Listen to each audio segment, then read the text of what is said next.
Lorsqu'on débute un processus stratégique, on commence toujours avec les équipes de direction en posant les questions suivantes.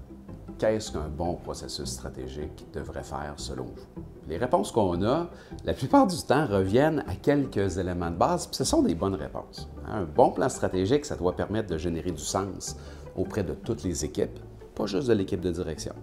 Okay? Donc, tout le monde doit comprendre quelle est notre étoile du Nord, pourquoi on fait les choses, dans quelle situation on est, avoir confiance qu'on a parlé des vraies affaires. Okay? Quand ce n'est pas le cas, je vous le dis, le détecteur à bullshit, il part automatiquement chez les êtres humains, puis il y a une perte d'appropriation, il y a une perte d'engagement immédiate qui va se faire. Donc ça, c'est le premier facteur. Deuxième facteur, ça prend de l'alignement. Il faut un plan aligné.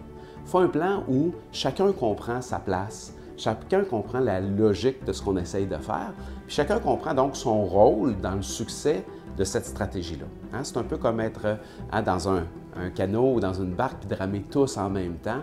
Évidemment, quand il y a cette synchronisation-là, on a un effet qui est beaucoup plus intéressant. Le troisième facteur, c'est le réalisme des stratégies. Je vais le dire comme ça, la pire stratégie du monde, c'est la meilleure idée qu'on n'est pas capable de faire. Donc, il faut évidemment se stretcher dans un bon plan stratégique, mais il faut surtout être dans une zone de capacité qui est possible. Okay? On demande à nos gens, quand on met en place des stratégies, de se stretcher, de faire des choses nouvelles. Évidemment, il faut que les gens se sentent bons à les faire et sentent qu'ils peuvent y arriver. Les êtres humains qui ne se sentent pas bons, en général, ça fait des plans qui tournent en rond. Le dernier point, c'est le suivi en continu. Puis ça, c'est le classique. Hein? Un plan qu'on réalise sans suivi, ça ne va rien donner et c'est vrai.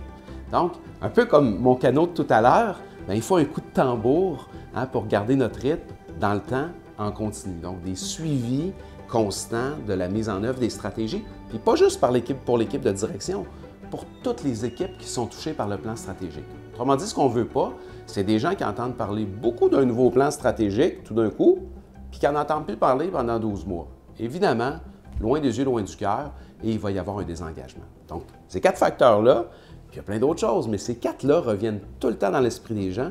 La question, c'est comment on va y arriver. Ça, c'est notre job de concevoir avec vous un processus stratégique qui va amener ces ingrédients-là, puis faire en sorte que les choses vont se produire convenablement pour vous.